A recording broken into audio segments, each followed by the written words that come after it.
আমরা এখন থেকে কান্ডারি আমাদের সম্মানিত অভিভাবক জনাব মুনতাসির আলী সাহেবকে গুরুত্বপূর্ণ কথা রাখার জন্য সবিনয় অনুরোধ করছি। আসসালামু আলাইকুম ওয়া রাহমাতুল্লাহ। শ্রমিক কল্যাণ ফেডারেশন কর্তৃক আয়োজিত পৌরসভা এবং উপজেলার যৌথ দায়িত্বশীল সভার সম্মানিত সভাপতি, উপস্থিত শ্রমিক কল্যাণ ফেডারেশনের এখানে যা উপস্থিত সব নেতৃবৃন্দ, দায়িত্বশীল, তো আমি খুব বেশি লম্বা চূড়া কথা কওয়ার দরকার আছে এটা মনে করি না, আর ইতিমধ্যে বহুত কথা আলোচনা হয়ে গেছে এবং আপনারা অনেক ইনফরমেশন অনেকভাবে পাইছেন। আর এখন কথা বইয়ার সময় যত যাইব তত কিন্তু কাজের উপরে চাপ বাড়বো, সময় একবারে কমে গেছে।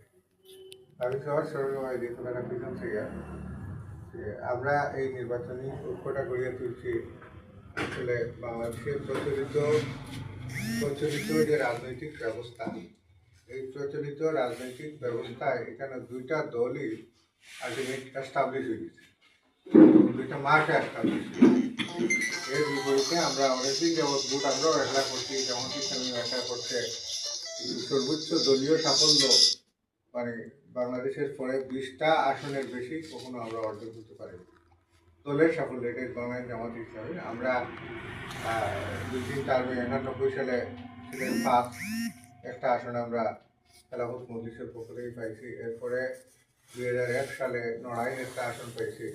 মানে আমাদের সাফল্য একটু বিভিন্ন টান। আর অন্যান্য দল আমাদের সাথে শরীর যারা, তারা খুব বেশি কেউ যেমন ইসলামী আন্দোলন গেছে তারা আসলে একটা আসনের কোনো রেকর্ডও নেই। আমরা যেটা দেখছি যে এর মূল কারণ হইল ইসলামপন্থী দলগুলো বিভিন্ন মার্কায় একই সুরতে তো একরকম দেখতে একরকম লাগে, একই সুরতে বিভিন্ন মার্কায় নির্বাচন করার কারণে প্রচলিত রাজনৈতিক দলগুলো এই সুবিধাটা নেই।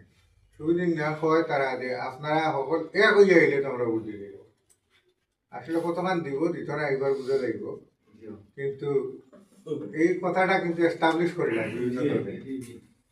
এই কারণে আমরা সব দলেও মানে যার যার মতো করে কুরবানি করছে, প্রত্যেক দলেও তার সুযোগ সম্ভাবনা অনুযায়ী প্রাথমিক প্রার্থী তালিকা অনেক বেশি ঘোষণা করছে, অনেক বেশি জমা দিচ্ছে। সব প্রত্যাহার করিয়া শেষ পর্যন্ত 17টা জায়গায় আমাদের ডবল ক্যান্ডিডেট আছে। আমি মনে করি যে এটা কাল পরশুর ভিতরে এটাও সমাধান হইব, কারণ নীতিগত সিদ্ধান্ত হয়েছে যে ক্যান্ডিডেট যেখানে আগে থাকবা তাকে সমর্থন দিয়ে বাকি সরিয়ে দেওয়া হয়েছিল।